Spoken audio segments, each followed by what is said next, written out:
Hello my dear students, welcome to Nursing Adda 24/7। बहुत बहुत स्वागत है सभी लोगों का। फटाफट से आ जाओ भाई। आज है हमारी रीनल सिस्टम की लास्ट क्लास और आज हमारा रीनल सिस्टम कंप्लीट हो जाएगा। तो आज के सेशन में हम लोग एक तो रीनल स्टोन के बारे में पढ़ेंगे और किडनी फेलियर के बारे में पढ़ेंगे। वैसे तो किडनी ट्रांसप्लांट के बारे में भी पढ़ेंगे। तो आई होप कि लास्ट क्लास ही हो, इससे आगे ना एक्सटेंड हो। तो फटाफट से सही बच्चे आ जाओ, ज्वाइन कर लो। रीनल सिस्टम जैसे जैसे आ रहे हो वैसे वैसे क्लास को लाइक भी करते जाओ और अपने सभी साथियों को बुला लो ताकि फटाफट से सभी बच्चे ज्वाइन कर ले। आ जाइए फटाफट से। चलो तो स्टार्ट करते हैं भाई सेशन हमारा। तो पहला क्वेश्चन है भाई आपका रीनल स्टोन से। 45 ईयर ओल्ड मेल है, सीवियर फ्लैंक पेन है और वो पेन ग्रोइन एरियाज में रेडिएट भी कर रहे हैं। साथ में है पेशेंट को हीमेचूरिया। जब सीटी किया तो 6 mm का यूरेट्रिक स्टोन देखने को मिला। तो भाई आपका इनिशियल मैनेजमेंट प्रायोरिटी क्या रहेंगी? 4 ऑप्शंस आपके पास है, आपको प्रायोरिटी वाइज आंसर करना है कि इनमें से प्रायोरिटी क्या रहेगी, बताइए। Emergency surgical removal, start antibiotic, encourage oral fluid या ESWL लिथोट्रिप्सी करेंगे। लिथोट्रिप्सी से स्टोन को तोड़ा जाता है, बताइए।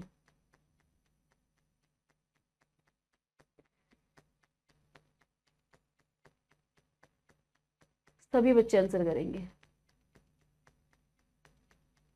ओके चलो। तो बिल्कुल भाई, सबसे पहले हमने ओरल फ्लूइड इनकरेज करना है और उसको एनाल्जेसिक्स प्रेस्क्राइब करनी है। 6 mm का यूरेट्रिक स्टोन है, इनिशियल मैनेजमेंट पूछा था। इनिशियली हम लिथोट्रिप्सी नहीं करा देंगे उसकी।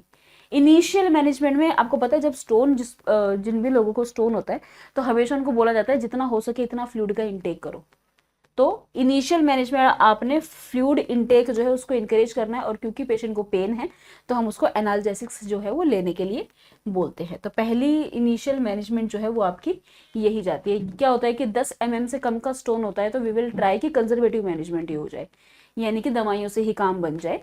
तो इसीलिए हम उसको हाइड्रेशन के लिए बोलेंगे और उसको लिथोट्रिप्सी के लिए बोलेंगे। अगर कंजर्वेटिव मैनेजमेंट करने के बाद, दवाइयाँ देने के बाद, बाकी सारी चीज़ें करने के बाद भी स्टोन नहीं खत्म होता, तब फिर हम लिथोट्रिप्सी की तरफ जाते हैं। तब तक हम सोचते हैं, तब तक हम कोशिश करते हैं कि कंजर्वेटिव मैनेजमेंट ही हो जाए। Which of the following type of renal stone is most commonly associated with the urinary tract infection caused by urease producing organism? इनमें से कौन से टाइप का स्टोन है जो यूटीआई कोज करेगा, या मैं ये बोलूँ यूटीआई से एसोसिएटेड है, which is caused by urease producing, यानी कि प्रोटीएज मेरा बिलियस की वजह से हुआ है। मतलब अगर बार बार यूटीआई होता है तो ये स्टोन होने का रिस्क रहता है। यूरिक एसिड का, कैल्शियम ऑक्जेलेट का, स्टोराइड का या फिर सिस्टीन का। और इसके होने का कारण क्या है? यूरिएज प्रोड्यूसिंग ऑर्गेनिजम्स की वजह से होता है।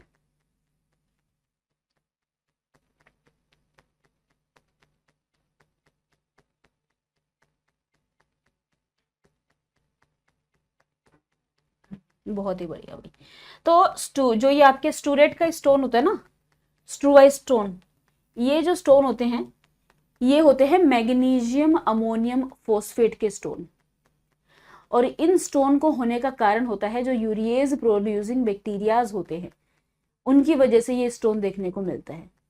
काफी बड़ा स्टोन हो जाता है ये, ठीक है।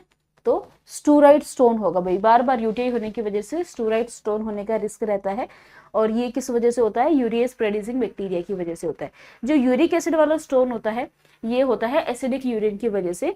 और आपका कैल्शियम स्टोन जो होता है, ये हमारी बॉडी में जब कैल्शियम का लेवल बहुत ज्यादा होता है तब हमें कैल्शियम का स्टोन देखने को मिलता है। नर्स एक पेशेंट को एजुकेट कर रही थी जिसको बार बार कैल्शियम ऑक्जेलेट का स्टोन हो जा रहा था। तो डाइटरी इंस्ट्रक्शन क्या दोगे तुम इसको, ताकि उसको दोबारा से स्टोन ना हो, रीअकरेंस दोबारा ना हो?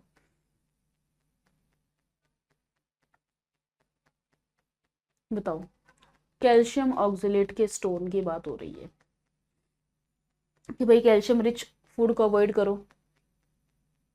ऑक्सलेट रिच फूड जैसे कि वो बोलो देने के लिए। सोडियम और एनिमल प्रोटीन के इंटेक को लिमिट कर दो, या उसके फ्लूइड इंटेक को रेस्ट्रिक्ट कर दो। क्या बोलेंगे?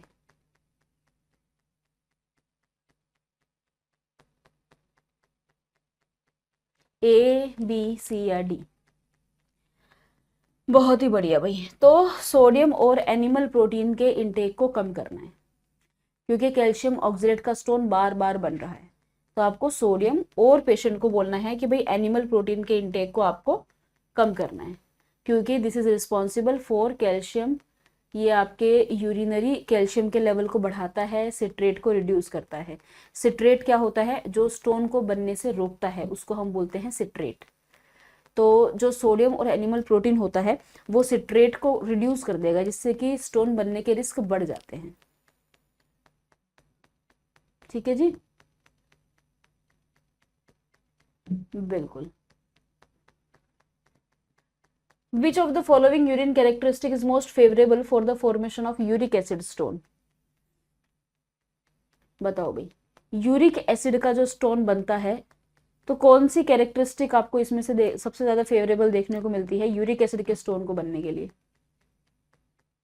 हाई यूरिन की पीएच में, acidic urine, alkaline urine, neutral urine?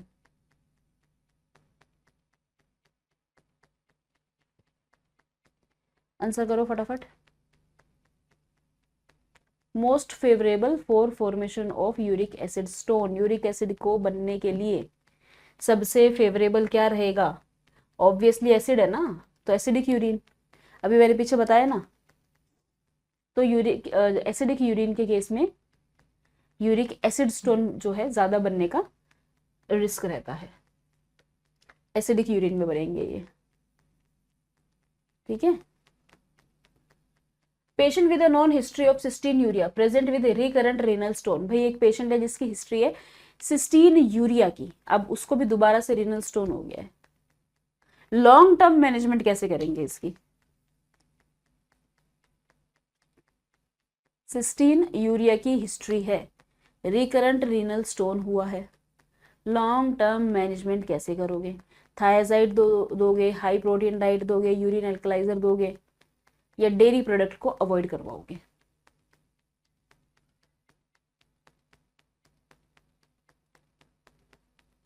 बार बार गुर्दे के पथरी की शिकायत लेके आता है पेशेंट। बहुत ही बढ़िया। तो एल्कलाइजिंग करना है आपको यूरिन का, और हाइड्रेशन। ऑब्वियसली कुछ भी नहीं समझ में आ रहा ना, तो हाइड्रेशन देख लो। मैंने बोला स्टोन के केस में हम ज्यादा से ज्यादा फ्लूइड इनटेक करने का बोलते हैं, तो उसके हमें उसको एक तो बोलना है भाई जितना हो सके उतना फ्लूइड इनटेक करे, और यूरिन का एल्कनाइजेशन करना होता है, यूरिन एल्कनाइजेशन करना होता है। क्योंकि सिस्टीन यूरिन जो ये आपके सिस्टीन के जो स्टोन्स होते हैं ये जेनेटिक डिसऑर्डर की वजह से होते हैं। अगर मान लो बहुत ज्यादा सिस्टीन जो है वो यूरिन में एक्सक्रीट हो रहा है, तो इसका मतलब बॉडी, अगर सिस्टीन का स्टोन बना है यानी बॉडी में सिस्टीन का लेवल ज्यादा है, इस वजह से वो यूरिन में बाहर निकल रहा है। इसीलिए पेशेंट के अंदर सिस्टीन यूरिया देखने को मिल रहा है, यूरिन में सिस्टीन ज्यादा देखने को मिल रहा है। तो इसमें हमें एक तो हाई फ्लूइड इनटेक करने को बोलना है, एक यूरिनरी एल्कलाइजेशन करना है, ताकि स्टोन के फॉर्मेशन को रिड्यूस किया जा सके। थायजाइड्स जो है ये हम कैल्शियम के स्टोन्स के अंदर लेते हैं, थायजाइड्स जो है कैल्शियम के स्टोन में दिया जाता है। चलो भाई, ग्लोमेरुलोनेफ्राइटिस के एक दो क्वेश्चन रह गए थे, वो कर लेते हैं। ग्लोमेरुलोनेफ्राइटिस एक किडनी डिसऑर्डर है जो हमारी ग्लोमेरुलो को अफेक्ट करेगा। It usually characterised by oedema, hypertension and, और इसमें क्या सिम्टम देखने को मिलेगा? वैसे तो वही जो मैंने आपको नेफ्राइटिक सिंड्रोम बताया सेम ही बात है, तो वही हिमेचूरिया देखने को मिलेगा। जैसे कि नेफ्राइटिक में हिमेचूरिया देखने को मिल रहा था, बात एक ही है, इसमें भी हमें एडिमा, हाइपरटेंशन के साथ में हिमेचूरिया देखने को मिलता है। बच्चों में हाइपरटेंशन होने का क्या कारण होगा? एक हाइपरटेंशन का क्वेश्चन है। चलो, ग्लोमेरुलोनेफ्राइटिस, क्योंकि इसमें यूरिन का आउटपुट कम होगा, बॉडी में फ्लूइड बढ़ेगा, तो उससे हाइपरटेंशन भी होगा, है ना। तो ग्लोमेरुलोनेफ्राइटिस की वजह से एक पेशेंट हॉस्पिटलाइज्ड है एक्यूट ग्लोमेरुलोनेफ्राइटिस से, इनमें से कौन सी नर्सिंग केयर नहीं देनी है? एक्सेप्ट का क्वेश्चन है, बताइए। एक्सेप्ट, पेशेंट हॉस्पिटलाइज्ड है एक्यूट ग्लोमेरुलोनेफ्राइटिस से, nursing care include all of the following except.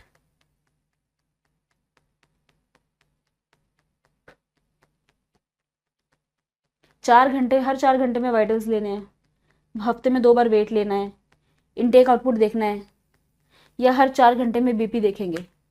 तो हफ्ते में 2 बार वेट रिकॉर्ड करना है, दिस इज नॉट इम्पोर्टेंट, ये ज़रूरी नहीं है। बाकी आपको बिल्कुल वाइटल्स लेने पड़ेंगे, आपको बिल्कुल फ्लूइड एंड इलेक्ट्रोलाइट बैलेंस देखना पड़ेगा, आपको बिल्कुल बीपी रिकॉर्ड करना पड़ेगा, बट वेट हफ्ते में 2 बार नहीं लेते हैं। क्या क्या करना होता है, देखो नर्सिंग केयर देख लो, यहाँ से क्वेश्चंस बनते हैं भाई। वाइटल्स जो होते हैं ना, इंक्लूडिंग बीपी, आपको हर 4 घंटे में लेने होते हैं। स्किन इंस्पेक्शन करना होता है कि स्किन में अडीमा वगैरह तो नहीं है। फ्लूइड का इनटेक और आउटपुट आपको हर 8 घंटे में देखना होता है। जो भी पेशेंट फ्लूइड वॉल्यूम एक्सेस पे होते हैं, उन पेशेंट का आपको डेली वेट लेना होता है, ना कि हफ्ते में 2 बार। और जब भी वेट लेते हैं तो 3 चीजों का ध्यान रखना है।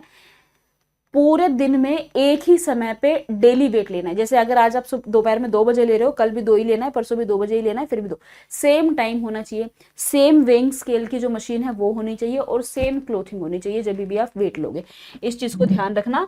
सेम कपड़ों में वेट लेना है, मशीन जो है वो भी सेम होनी चाहिए, और सेम टाइम होना चाहिए।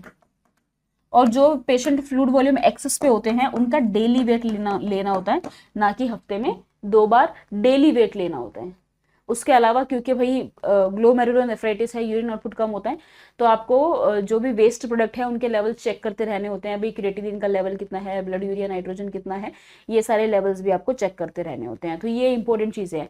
वाइटल हर 4 घंटे में लेंगे, यूरिन आउटपुट हर 8 घंटे में चेक करेंगे, स्किन जो है स्किन का इंस्पेक्शन करेंगे, डेली वेट लेंगे, और ब्लड में क्रिएटिनिन, ब्लड यूरिया नाइट्रोजन, इन सब का लेवल चेक करेंगे, यूरिन एग्जामिनेशन भी करेंगे। ये सारी चीजें हमें करनी होती है। नर्स को पेशेंट का वेट देखना है रोज, तो उसको क्या फॉलो करना चाहिए? Same time, same scale, same clothing, पहले ही बता दिया है मैंने। सेम टाइम पे वेट लेना है, सेम स्केल से, और सेम क्लोथिंग को फॉलो करना होता है। होम केयर प्लान में इसमें से क्या इंक्लूड करेंगे कि भाई फ्लूइड इनटेक को रेस्ट्रिक्ट करो, डेली वेट करो, स्ट्रिक्ट बेड रेस्ट। अरे भाई अभी तो बताया डेली वेट करो। होम केयर प्लान, अगर पेशेंट घर पे जा रहा है तो आपको फैमिली को ये इन्फॉर्मेशन देनी है, भाई आपको डेली वेट लेना है with the same clothing, same machine, same time. तो डेली वेट लेना होता है। Priority action in case of patient, अगर उसका transurethral resection of prostate हुआ है, ये हम करते हैं बिनाइन प्रोस्टेट हाइपरट्रॉफी में। बिनाइन प्रोस्टेट हाइपरट्रॉफी क्या होता है? प्रोस्टेट ग्लैंड का इनलार्जमेंट हो जाता है, जो प्रोस्टेट ग्लैंड है उसका इनलार्जमेंट हो जाता है। तो इसके ट्रीटमेंट के लिए हम इसका रिसेक्शन करते हैं। फिर तो जब हम ये करेंगे तो प्रायोरिटी एक्शन क्या होगा कि भाई जो आपकी सिस्टोटमी ट्यूब है उसकी पेटेंसी को मेंटेन करना है, इनड्वेलिंग कैथेटर की पेटेंसी इंश्योर करेंगे, abdominal dressing clean and dry होनी चाहिए, या फिर सर्जिकल वुंड जो है वो चेक करते रहोगे, क्योंकि अपन ने सर्जरी कर दी है। अब सर्जरी करने के बाद में आपको प्रायोरिटी एक्शन क्या रहता है? तो कैथेटर, जो कैथेटर लगा हुआ है उसकी पेटेंसी को आपको चेक करते रहना होता है कि कैथेटर ढंग से काम कर रहा है कि नहीं कर रहा। तो कैथेटर की पेटेंसी को आपको चेक करते रहना होता है, क्योंकि जब भी हम TURP करते हैं, transurethral resection of prostate करते हैं, ब्लीडिंग सबसे ज्यादा देखने को मिलती है। इसीलिए कैथेटर के अंदर जो भी लिक्विड आ रहा है आपको देखना है उसमें ब्लड वगैरह तो नहीं है, कोई क्लोट वगैरह हो, कोई चीज, मतलब कैथेटर ढंग से काम करना चाहिए। कोई क्लोट है तो उस क्लोट को रिमूव कर दो, अगर ब्लीडिंग का कोई क्लोट है, ताकि कोई भी उसमें कैथेटर में ऑब्स्ट्रक्शन ना हो, कोई इन्फेक्शन ना हो। इसीलिए आपको कैथेटर की पेटेंसी को टाइम टू टाइम चेक करते रहना होता है। पेशेंट का भाई सेम सर्जरी हुई है, 24 घंटे बाद नर्स ने देखा कि भाई ब्राइट रेड कलर की का यूरिन देखने को मिल रहा है। तो अब क्या करेंगे हम? भाई मैंने बताया भाई ब्लीडिंग होने का सबसे ज्यादा रिस्क रहता है TURP में, इसीलिए हमें इनड्वेलिंग कैथेटर की पेटेंसी को चेक करते रहना है, प्लस हमें ये देखते रहना है कि ब्लड तो नहीं आ रहा है यूरिन के अंदर। लेकिन अगर ऐसा होता है तो आपका एक्शन क्या होगा? फिजिशियन को बताओगे, कैथेटर रिमूव कर दोगे, या पेशेंट को कंटिन्यूसली मॉनिटर करोगे, या कैथेटर को इरिगेट करोगे?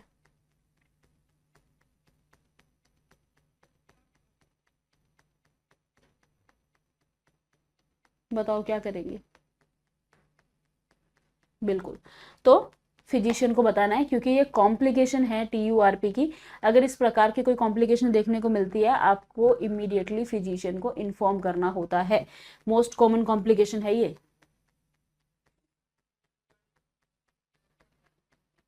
ठीक है। Red to light pink urine 24 घंटे में आ सकता है, धीरे धीरे वो एम्बर कलर में कन्वर्ट हो जाएगा नेक्स्ट 3 डेज के अंदर। लेकिन अगर 24 घंटे के बाद भी ब्राइट रेड कलर का ब्लीडिंग आता है तो वो एबनॉर्मल है। यानी 24 घंटे से पहले अगर आ रहा है तो this is as expected in TURP कि भाई TURP में red to light pink urine हो सकता है 24 घंटे तक, और वो नेक्स्ट 3 डेज तक एम्बर कलर में कन्वर्ट हो जाएगा। लेकिन 24 घंटे के बाद भी अगर ब्राइट रेड कलर देखने को मिलता है, दिस इज एबनॉर्मल, तो उस केस में आपको इमीडिएटली फिजिशियन को इन्फॉर्म करना होता है। इंटरस्टिशियल सिस्टाइटिस में क्या नहीं देखने को मिलेगा? Clinical manifestation, pelvis pain, incontinence, frequency, urgency. Which of the following is not a manifestation of interstitial cystitis? तो भाई ऑब्वियसली इनकॉन्टिनेंस, इंटरस्टिशियल सिस्टाइटिस में इनकॉन्टिनेंस ऑफ यूरिन देखने को नहीं मिलता है। तो भाई ये कंडीशन है आपकी जिसके अंदर ऑब्वियसली सिस्टाइटिस, ब्लैडर में इन्फ्लामेशन हो जाती है, ब्लैडर के अंदर इन्फ्लामेशन हो जाती है। आइटिस मतलब इन्फ्लामेशन, सिस्ट वर्ड ये हम ब्लैडर के लिए यूज करते हैं। तो cystitis, interstitial cystitis, painful inflammatory bladder, और जिसमें रीजन अननोन होता है, रीजन पता नहीं होता, ठीक है। बाकी जो है थोड़ा बहुत लिखा है मैंने कि जैसे कि कुछ ड्रग्स होती है, साइक्लोफोस्फामाइड हो गई, सिप्रोफ्लोक्सासिन हो गई, इनकी वजह से कई बार ये देखने को मिल सकता है। इसमें आपको क्या क्या देखने को मिलेगा? अर्जेंसी मतलब यूरिन पास करने की अर्जेंसी हो सकती है, यूरिन पास करने की फ्रिक्वेंसी बढ़ सकती है, पर इनकॉन्टिनेंस नहीं होता है कि उसको पेशेंट को कुछ पता नहीं चल रहा है, ऐसे यूरिन पास आउट हो रहा है, ये सिम्टम इसमें देखने को नहीं मिलता। सुप्राप्यूबिक पेन भी देखने को मिलता है, जैसे ही ब्लैडर की फिलिंग होगी, ब्लैडर जैसे ही यूरिन से भरेगा तो सुप्राप्यूबिक पेन भी देखने को मिलता है। एक बच्चा भाई जिसको बार बार यूटीआई होता है is most likely to show, बताइए भाई तो क्या है उसको अगर बार बार यूटीआई हो रहा है तो? Vesico ureteric reflux, neurogenic bladder, renal and ureteric कैल्कुलाई, posterior urethral walls.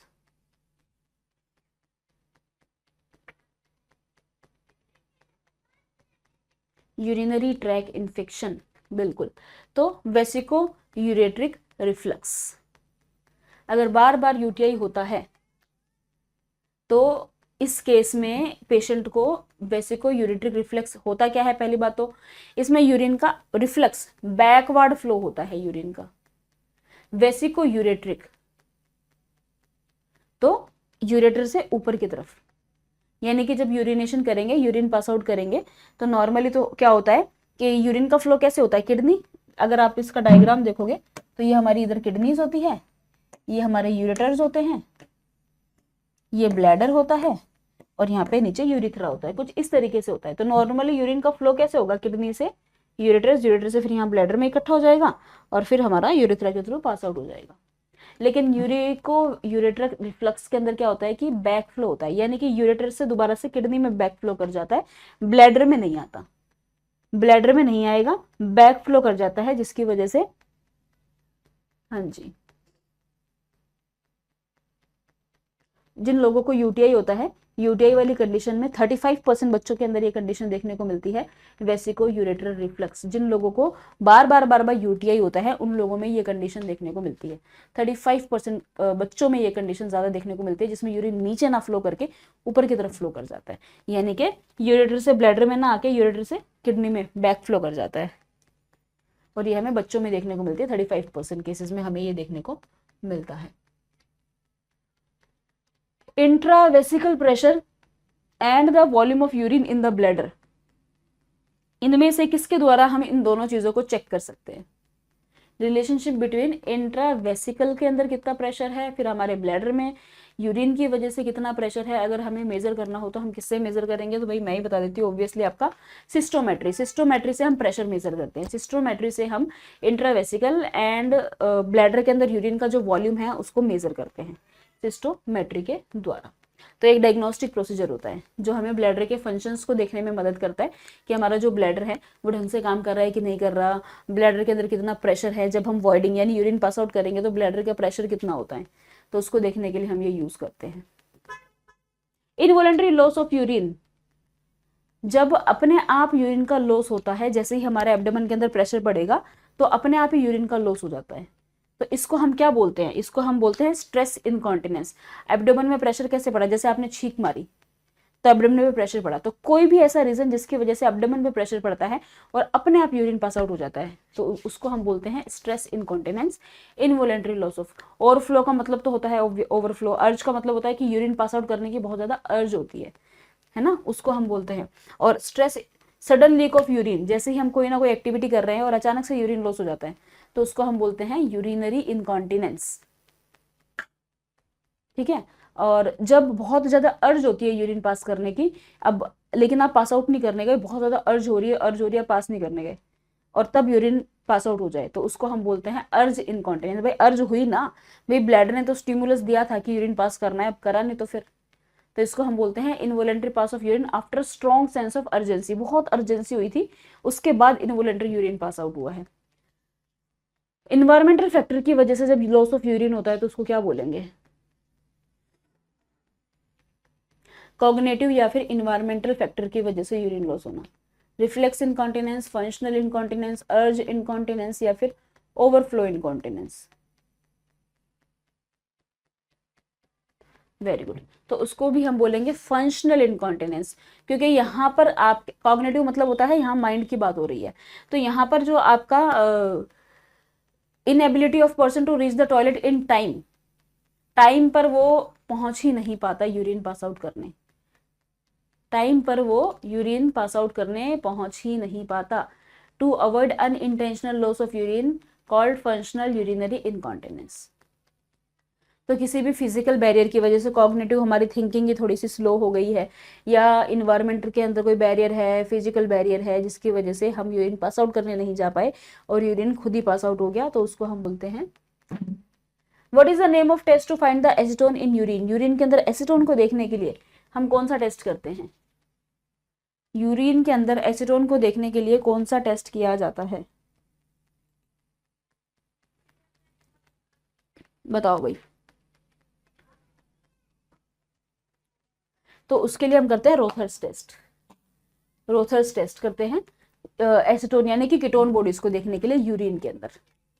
और कब करेंगे भाई, वो सारी कंडीशन जिस कंडीशन में हमारी बॉडी में कीटोन का लेवल ज्यादा होता है, जैसे डायबिटिक कीटोएसिडोसिस जैसी कंडीशन हो गई, तो उसमें बॉडी में डायबिटिक कीटोएसिडोसिस, जब बॉडी में कीटोन बॉडीज का लेवल ज्यादा होता है तो वो यूरिन में निकलना स्टार्ट हो जाता है, तो यूरिन में उसका लेवल देखने के लिए हम रोथर्स टेस्ट करते हैं। हाँ, और कीटोन बॉडीज बनती कैसे है, जब फैट का मेटाबॉलिज्म होता है, जब फैट का मेटाबॉलिज्म होता है तो इसके एंड प्रोडक्ट में कीटोन बॉडीज बनती है, जिसकी वजह से डायबिटिक कीटोएसिडोसिस की कंडीशन देखने को मिलती है। इस कीटोन बॉडी में आपको फ्रूटी स्मेल भी देखने को मिलेगी, फ्रूटी स्मेल भी देखने को मिलती है, और यूरिन में कीटोन बॉडीज भी हमें इसमें चेक करनी होती है। हॉट टेस्ट क्या होता है, हॉट टेस्ट हम करते हैं फिनोलिक कंपाउंड को देखने के लिए, स्मिथ टेस्ट करते हैं बिलीरुबिन के लेवल को देखने के लिए। ठीक है, चलो भाई नेक्स्ट क्वेश्चन, ये क्वेश्चन है यहां से आंसर ही रिफ्लेक्ट हो गया।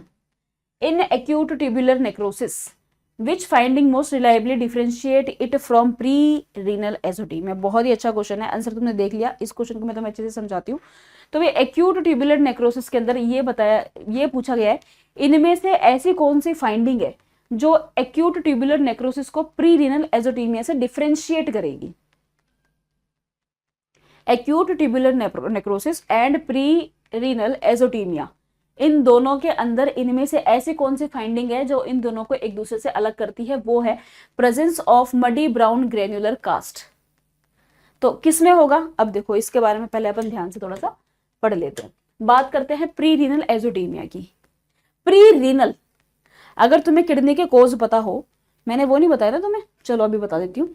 तो किडनी देखो ध्यान से सुनो, किडनी फेलियर जैसे होता है ना, किडनी फेलियर होता है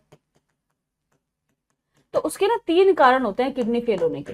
एक होता है प्री रीनल, एक होता है इंट्रा रीनल, और एक होता है पोस्ट रीनल।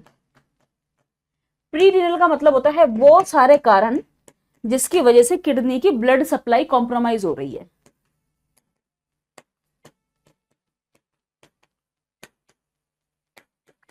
जैसे कि मान लो हार्ट की कोई कंडीशन है, तो जिसकी वजह से किडनी को प्रॉपर ब्लड सप्लाई नहीं मिल रही है, या रीनल आर्टरीज के अंदर कोई ऑब्स्ट्रक्शन हो गई जिसकी वजह से किडनी को प्रॉपर ब्लड सप्लाई नहीं मिल रही। तो प्री रीनल, किडनी से प्री मतलब पहले, किडनी से पहले वाले कोज, तो वो सारे कारण जिसके अंदर किडनी को प्रॉपर ब्लड सप्लाई नहीं मिल रही, वो सारे कोज होते हैं प्री रीनल कोज। इंट्रा मतलब किडनी में। अब यहाँ प्रॉब्लम किस में है? किडनी में।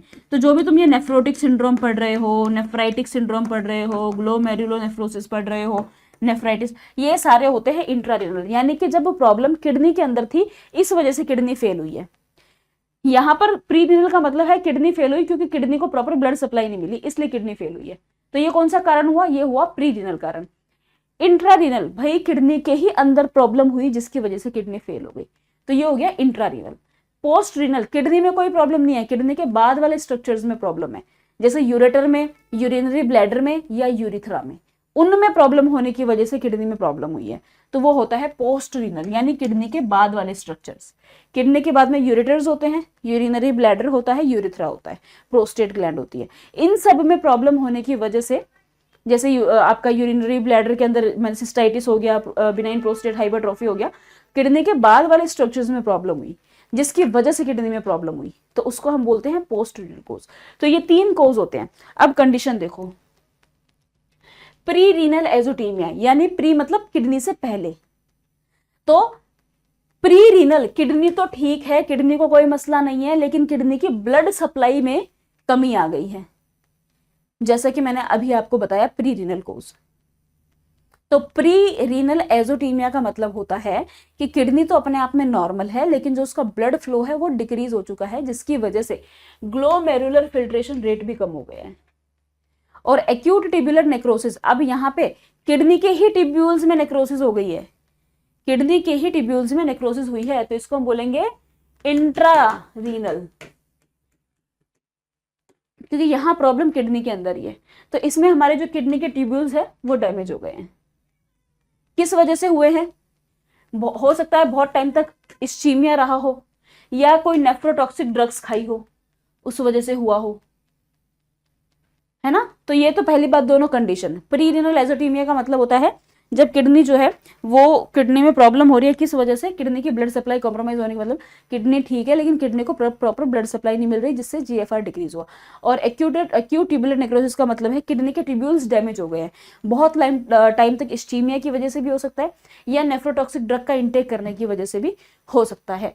तो अब एक्यूट ट्यूबुलर नेक्रोसिस में आपको देखने को मिलता है मडी ब्राउन ग्रेनुलर कास्ट, ये आपको देखने को मिलेगा एक्यूट ट्यूबुलर नेक्रोसिस में, ना कि प्री रीनल एजोटीमिया के अंदर।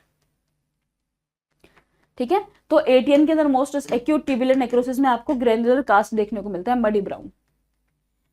क्यों? क्योंकि इसके अंदर आपके एपिथेलियल जो आपकी सेल्स है वो डैमेज हो रही है। ठीक है, तो यहाँ पे डेड सेल्स आपको देखने को मिलती है, और ये आपको तभी देखने को मिलेंगे अगर हमारे ट्यूब्यूल्स जो है वो इंजर्ड हो चुके हैं। अगर हमारे ट्यूब्यूल्स इंजर्ड हो चुके हैं तभी हमें ये चीजें देखने को मिलती है। Earliest marker to elevate in acute kidney injury due to ischaemic injury, अगर एक्यूट ट्यूबुलर इंजरी हुई है इस्चीमिया की वजह से, तो सबसे अर्लीस्ट मार्कर कौन सा एलिवेट होगा? एक्यूट किडनी इंजरी हुई है इस्चीमिया के कारण, तो सबसे पहले सबसे अर्लीस्ट कौन सा मार्कर एलिवेट होगा? Serum creatinine, serum cystatin, BUN blood urea nitrogen, या यूरिनरी एल्ब्यूमिन? बताओ भाई, एक क्लास और जाएगी अब भाई हमारी रीनल की, क्योंकि अभी तो हमारा टॉपिक स्टार्ट ही हुआ है। एक्यूट किडनी इंजरी है, क्रॉनिक किडनी इंजरी भी है, और किडनी ट्रांसप्लांट भी है, तो एक सेशन और जाएगा अभी इसका। बिल्कुल, तो आंसर जाएगा भाई आपका बी, सीरम सिस्टासिन सी। ये वो मार्कर है जो एक्यूट किडनी इंजरी के अंदर सबसे पहले एलिवेट होगा। नया क्वेश्चन है, याद रखना। जब किडनी इंजरी इस्चीमिया के कारण हुई है, इस्चीमिया मतलब प्रॉपर ब्लड सप्लाई नहीं मिली इस वजह से, तो जब किडनी इंजरी इस्चीमिया के कारण हुई है, सबसे पहला मार्कर जो एलिवेट होगा वो होगा सीरम सिस्टासिन सी। ये सबसे पहले एलिवेट होता है, यानी कि किडनी इंजरी होते ही 12 से 24 घंटे में ये मार्कर एलिवेट हो जाता है, 12 से 24 घंटे के अंदर। तो इसको पहचानने में थोड़ी सी आसानी रहती है। क्रिएटिनिन, ब्लड यूरिया, नाइट्रोजन ये थोड़ा बाद में होते हैं, सबसे पहले आपका ये हो जाता है। तो ये कांस्टेंट रेट पे प्रोड्यूस होता रहता है। ये ग्लोमेरुलाई से फिल्टर भी हो जाता है। बहुत ही ज़्यादा सेंसिटिव है ये, it is very sensitive too early decrease in GFR। तो फिलहाल आप सिर्फ इतना याद रखना कि जब किडनी इंजरी होती है सबसे पहला मार्कर जो एलिवेट होगा 12 से 24 घंटे के अंदर, वो होता है आपका सिस्टासिन C। In acute kidney injury the indication for urgent renal transplant therapy does not include, not का क्वेश्चन है। एक्यूट किडनी इंजरी हुई है पेशेंट को, तो अर्जेंट उसको रीनल ट्रांसप्लांट करने की जरूरत है। इनमें से कौन सी चीज में नहीं है? डज नॉट इंक्लूड, कि भाई इस केस में आपको अर्जेंट ट्रांसप्लांट करने की जरूरत नहीं है। बताओ किस में नहीं है, फटाफट से आंसर करो।